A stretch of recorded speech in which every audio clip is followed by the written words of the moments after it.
ሰይፉ ፋንታውን ከቴዲ አፍሮ ዘፈን ሰርቋል ይባላል። ቴዲ አፍሮ ደግሞ በዚህ ሰሞን አዶናይን ለሚስቱ አመለሰት ሙጬ እንግዳዋ እንዲሆን በማግባባት እንደተበቀለው እየተነገረ ነው። የሰይፉና ቴዲ ጠብ ደግሞ ሰይፉ ሙዚቃ ከመስረቁም ሰፋ ያለ ታሪክ አለው። ችግሩ ከራሷ ከአመለሰት ሙጬ ጋር ይገናኛል ይባላል።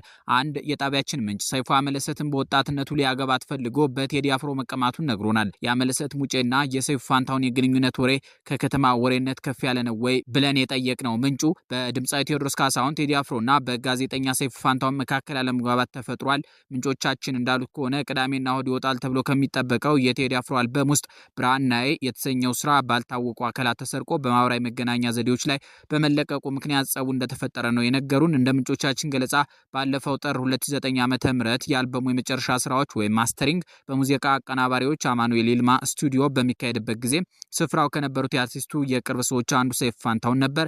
እኛም በቦታው መኖሩ ሙዚቃውን ሰርቆ ለመውጣቱ እንዴት ማስረጃ ይሆናል ብለን ለጠየቅናቸው ጥያቄ ሲመልሱልን ማንኛውም ሰው ማስተሪንግ በሚሰራበት አካባቢ ማንኛውንም አይነት ኤሌክትሮኒክስ እቃዎች ማለትም ሞባይልና ሌሎችንም ይዞ መገኘት አይችልም።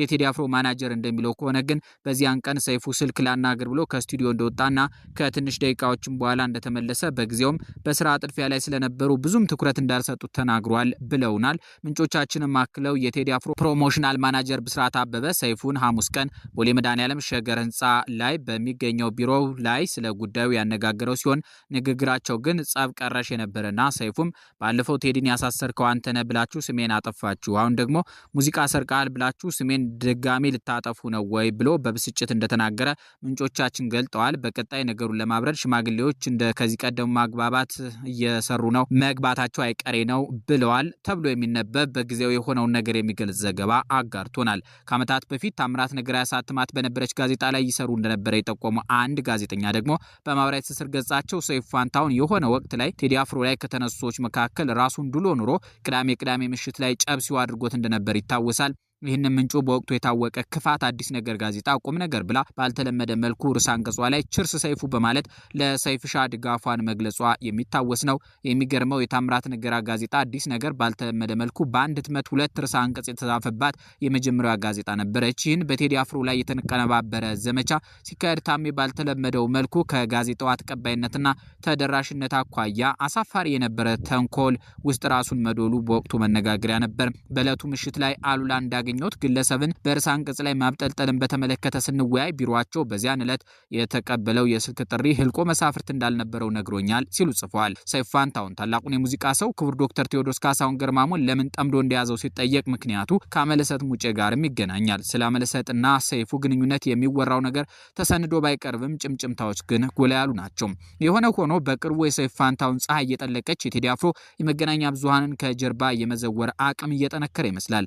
ከኤርትራ ህዝብ ቁጥር ጋር የሚወዳደር ተከታይ ያፈራው አዶናይ በድባቴው ዘመን ቴዲ አፍሮ ደውሎ እንዳጽናናው በመናገር ቴዲን ወደ አዲሱ ትውልድ ልብ አስገብቶታል። ቀጥሎም ከሰይፉ የቀረበለትን የእንግዳ ይሁን ጥያቄ በአደባባይ በመግፋት ለቴዲ አፍሮ ሚስት አመለሰት ሙጬ ረጅም ቃለ መጠይቅ ሰጥቷል። በአመለሰት ሙጬ የማህበራዊ ትስስር ገጽ አማራጮች ላይ ማስተያየት ሰጪዎች አምሊ ሰይፉን ስንት ጊዜ ትበዲው እያሉ ቅን ያወርደዋል። ያኔ በልጅነት እንዳፈቀረች ትተሽው ወደ ቴዲ አፍሮ ሄድሽ፣ አሁን ደግሞ አዶናይን እንግዳሽ በማድረግ የሰይፉን ገበያ ዘጋሹ ማለታቸው ይመስላል። ከዚህ ሁሉ ውዝግብ በኋላ የሰይፉ ደጋፊዎች በሽልማት አንበሽብሸውታል። ድምጻዊ ታደለ ሮባ ሰይፉ በተሸለመበት ሰሞንኛ መድረክ ላይ የሰይፉ ውለታ ብዙ አለብኝ፣ ከ10 ዓመት በፊት ቀብድ ከፍሎ የቀረውን ክፈል ብሎ መኖሪያ ቤት እንዲኖረኝ ያደረገው ሰይፉ ነው ሲል ተደምጧል። ከሰይፉ ጋር ከ30 ዓመት በላይ እንተዋወቃለን። የሀገራችንን ትልቅ ሾውን በዚህ ደረጃ ተወዳጅነቱን ጠብቆ ምናልባትም ውጭ ሀገር ቢሆን ላይገርመን ይችላል።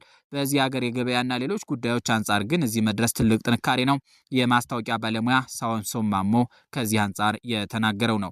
ከ1-2 ዓመት በፊት በቤተሰብ ምክንያት ከሀገር ውጭ ነበርኩ የሚለው እሱ አንድ ዕለት ማታ ደውሎልኝ ያለኝን መቼ ማረሰውም ምን ላድርግ ከኔ የሚጠበቀው ምንድነው የራስ ቤተሰብ እንኳን የማይለውን ነበር ከሰይፉ የሰማሁት ሲል ተደምጧል። ድምጻዊት ቬሮኒካ ዳነ በበኩሏ ያኔን ሳይንቀኝ ለኔ አሁን ላለሁበት ቦታ ለመድረስ ከፈጣሪ በታች ከፍተኛ አስተዋጽኦ ካደረጉ ጥቂት ግለሰቦች መካከል ሰይፉ ፋንታውን ነው። በነበረው የክብር ምሽት በመገኘቴ ደግሞ በጣም ደስተኛ ነኝ። እንኳን ደስ አለህ። እናትህን፣ ባለቤትህን፣ ልጆችህን፣ ቤተሰብህን፣ አገርህን እግዚአብሔር ይጠብቅልህ፣ እንወድሃለን ማለቷም እያነጋገረ ነው። ኮሜዲያን ደረጃ ኃይሌ በበኩሉ ከሰይፉ ብዙ ነገሮችን መታተር፣ መልፋት፣ መውደቅ፣ መነሳት፣ ለምንም ነገር አለመበገር፣ በወሬ ባሉባልታ፣ በተንኮል፣ በሸር አለመንበርከክን ተምሬያለሁ ስለማለቱ ሰምተናል። ይህና እንዲህ ያለው ውዳሴ ከምን ጋር ሊገናኝ እንደሚችል ያላችሁን አስተያየት እንድትጽፉልን ጋብዘናችሁ የዛሬውን ዝግጅታችን በዚሁ እንደመድማለን። ሰናይ ጊዜ